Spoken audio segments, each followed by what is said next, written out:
بھائیوں، باپ کے مقام میں سے وہ یہ ہے کہ بیٹے کا مال بھی باپ کا ہوتا ہے۔ اگر مان لیجئے باپ الگ دھندا کر رہا ہے، بیٹا الگ دھندا کر رہا ہے، اب بیٹا بولے نہیں یہ پوری گوڈاؤن، یہ پورا مال میرا ہے، ایسا اسلام نہیں کہتا، بلکہ وہ جو بھی تم کوشش کر رہے ہو، جو بھی کاروبار کر رہے ہو، وہ سارا کا سارا آپ کے باپ کا ہے۔ آپ کا کب ہوگا؟ جب آپ کا باپ مر جائے گا، منو مٹی کے اندر دفن ہو جائے گا، تب آپ کا ہوگا۔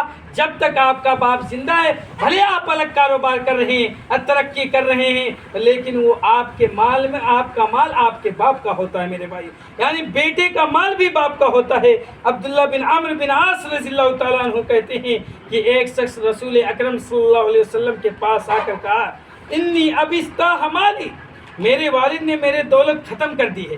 انا ابستاح مالی، میرے والد نے میرے دولت کو، میرے مال کو ختم کر دی ہے۔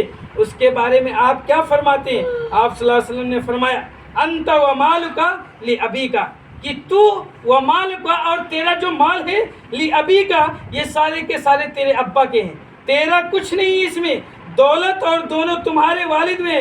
اور رسول صلی اللہ علیہ وسلم نے فرمایا، تمہاری اولاد تمہاری بہترین کمائی ہے، لہذا تم ان کے مال سے کھاؤ میرے بھائیوں۔ اور یہ سنن ابن ماجہ کی 2292 نمبر کی روایت ہے، اور علامہ البانی رحمہ اللہ نے اس حدیث کو صحیح کہا ہے۔ اور کوئی بیٹا یہ نہ سوچے کہ باپ زندہ ہے اور ہم اچھے ترقی کر رہے ہیں، راستہ ہے، کاروبار کر رہے ہیں، یہ سارا کا سارا مال میرا ہے، نہیں، بلکہ وہ اس کے باپ کا مال ہے۔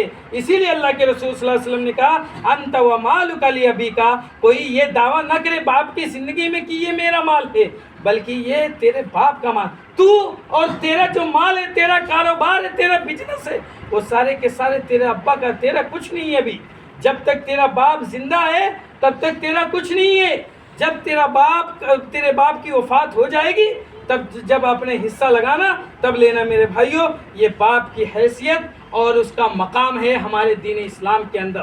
اللہ رب العزت سے